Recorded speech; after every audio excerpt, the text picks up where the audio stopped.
Na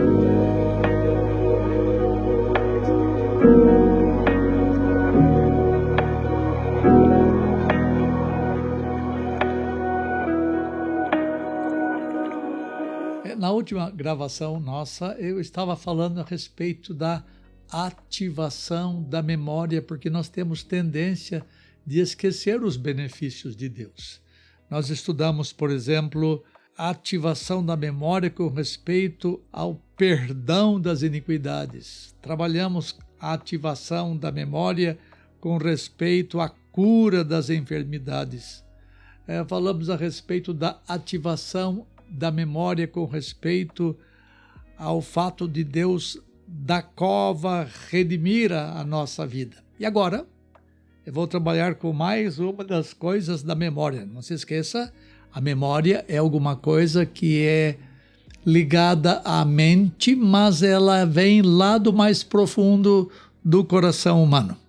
O ponto seguinte é, a memória de Davi tinha que ser ativada com respeito ao coroamento com graça e misericórdia. O Salmo 103 fala assim, e não te esqueças de nenhum só dos teus benefícios, porque é Ele que te coroa de graça e misericórdia. Esses talvez sejam os benefícios mais desejáveis nesta vida, porque eles são produto do amor infindável de Deus por nós. Ele nos coroa com as suas ternas misericórdias. Preste atenção, por que ele não diz terna justiça? Porque não há nada de ternura na justiça. As ternas misericórdias de Deus significam que Ele sabe pelo que nós estamos passando e Ele nos sacia com a bondade sua onde nós estamos. Se fosse pela justiça divina, não poderíamos receber nada, porque não há nada que nos recomende perante Deus. Não temos chance alguma pelos nossos méritos. Ao invés da sua justiça, no entanto, somos coroados de graça e misericórdia. No nosso tempo, somente os reis e rainhas, as autoridades maiores, possuem coroas, especialmente reis e rainhas. Mas no reino de Deus, mesmo os filhos de Deus mais humildes recebem o privilégio de serem coroados. E perceba que a coroa não é de ouro, ou prata, ou pedras preciosas, mas ela é composta de graça e misericórdia, os dois maravilhosos lados da mesma moeda da bondade de Deus. Tá? Então, Deus é quem te coroa de graça e misericórdia. Tem mais uma coisa, que a memória precisa ser ativada aqui no Salmo 103:5. A memória de Davi tinha que ser ativada com relação à satisfação que Deus lhe dava.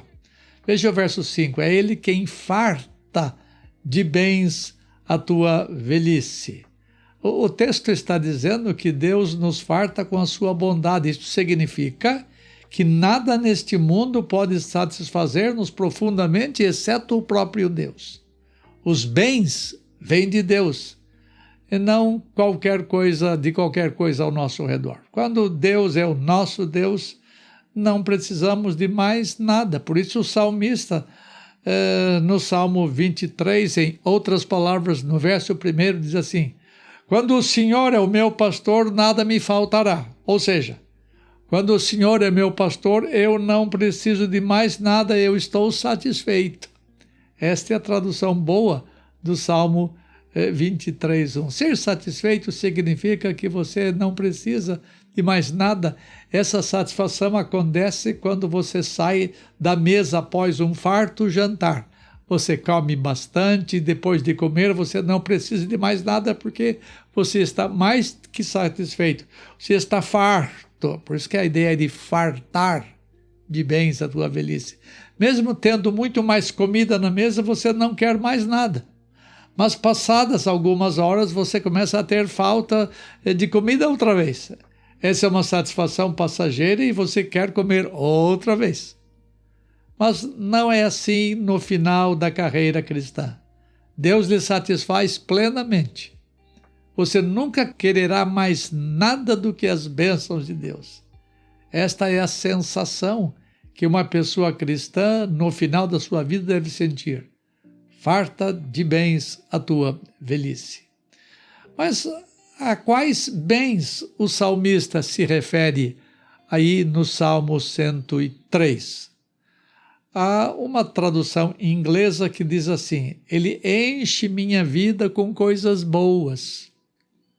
O que é interessante, mas nos deixa a impressão de que Deus promete benefícios materiais, dinheiro, status ou promoção de alguma espécie. Mas a ênfase não é sobre o que nós possuímos, mas naquilo que nos possui.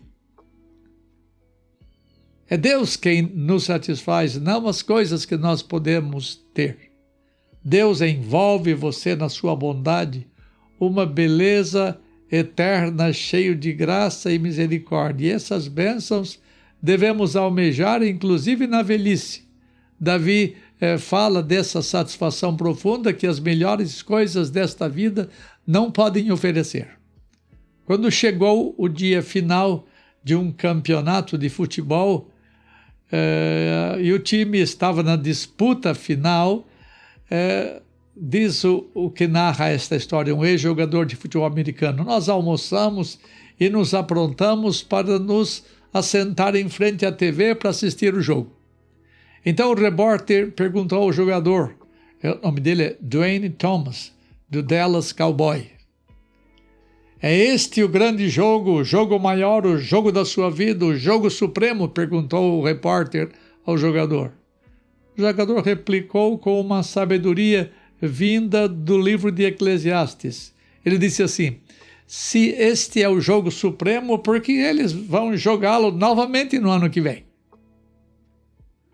Não há nada neste mundo que seja supremo, que seja completamente satisfatório. Sempre haverá uma experiência maior, mas nenhuma experiência é mais gratificante do que ser farto de bens, mesmo em nossa velhice. É Ele quem farta de bens na tua velhice. Por que o salmista fala de bens na velhice?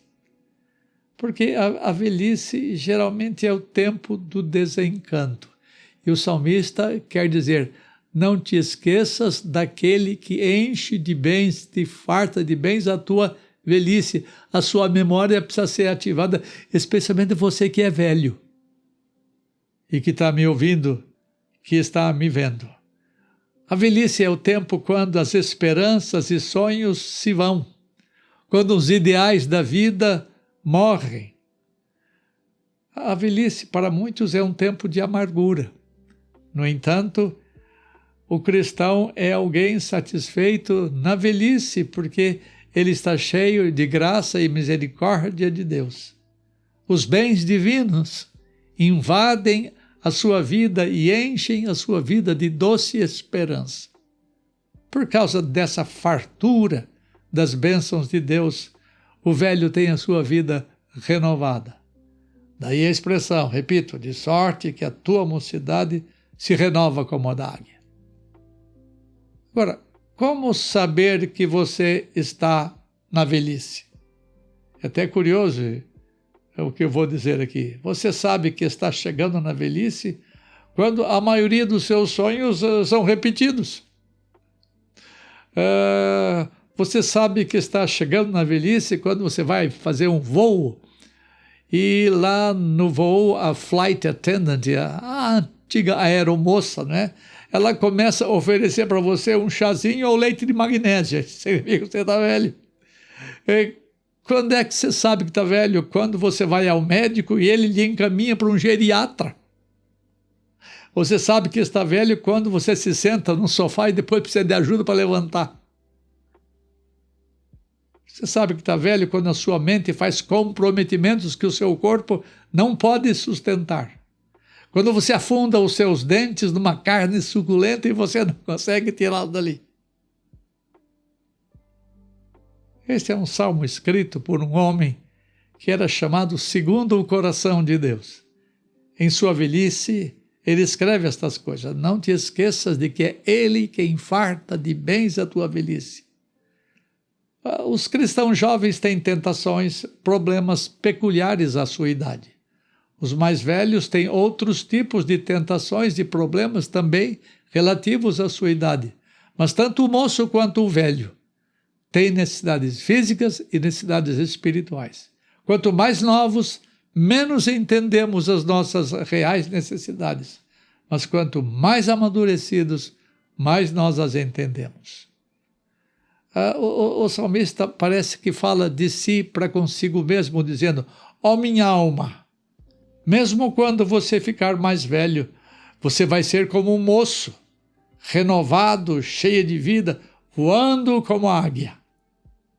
Há um modo de você se remoçar, ter mais energia, ter aparência melhor e uma atitude melhor. Esse modo é melhor do que a aeróbica, mais barata do que uma comida saudável, mais rápida do que uma dieta e menos forçado do que correr. E que milagre é esse? Encha-se dos bens divinos. É eles que remoçam você. Peça a Deus a graça de ser uma pessoa satisfeita com as suas bênçãos. O resultado será uma juventude que não termina nunca. Você será renovado como a águia que voa a grandes alturas.